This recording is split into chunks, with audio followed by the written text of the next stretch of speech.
જન્મો, 4 પ્રકારના જન્મો, એ વિશેષ કહેવાય. છેલ્લા જન્મો, બીજા જન્મો અનેક છે જે આપણે યાદ કરતા નથી. સમર્થગુરુ રામદાસ, કબીરજી, રામકૃષ્ણ પરમહંસ અને છેલ્લા પરમ પૂજ્ય ગુરુદેવ તો ધર્મ થઈ અને એ આવ્યો. ભગવાને ઋષિમુનિઓએ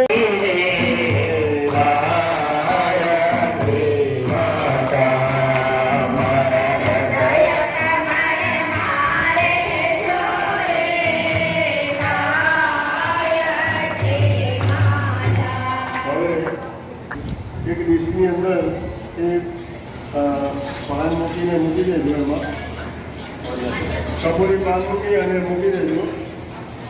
બરાબર વિદ્યમાન છે. જે ભગવાનને પણ વિજ્ઞાન દર્શન કરાવીશું.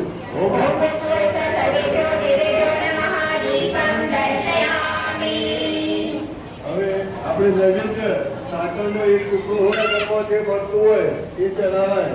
કોઈના ઘરમાં પડીકી મળતી હોય, કોઈના ઘરમાં ગુટકા મળતા હોય, કોઈના ઘરમાં કયું વારેક્શન હોય. અત્યારે કઈ ચાલે છે?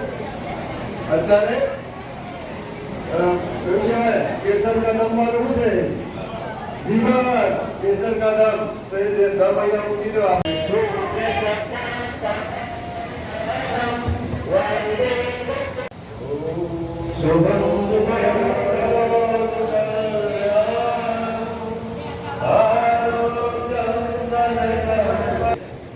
યજ્ઞની અંદર કહેલું છે પરમ પૂજ્ય गुरुदेव बेटा जहाँ जहाँ यज्ञ होगा हमारे ऋषि सत्ता वहाँ विद्यमान होने वाली है.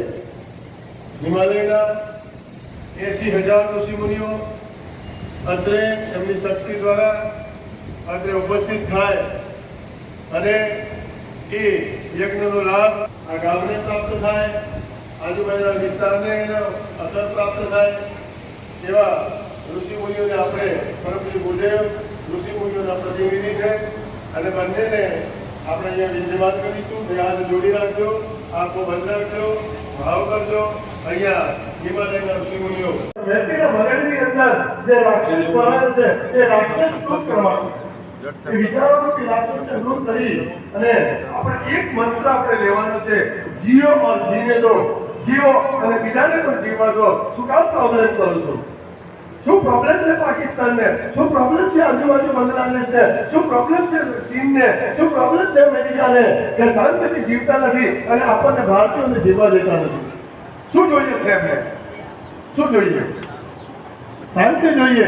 અને તમે આગળ છો, તમે મહાન છો દુનિયાની અંદર, ભલે અમે નીચા છીએ પણ તમે શાંતિથી જીવો અને અમને શાંતિથી જીવવા દો.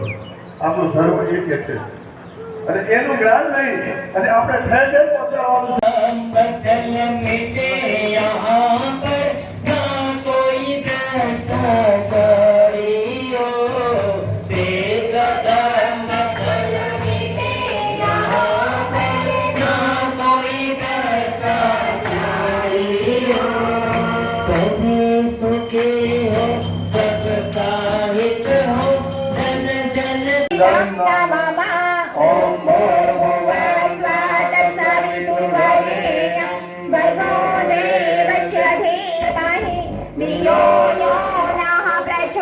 मरुतोदनन्तु ओजसा चक्षुषी अग्निरादतं पुनरेतु पराजिता स्वाहा इदं इन्द्राय इदं नमः.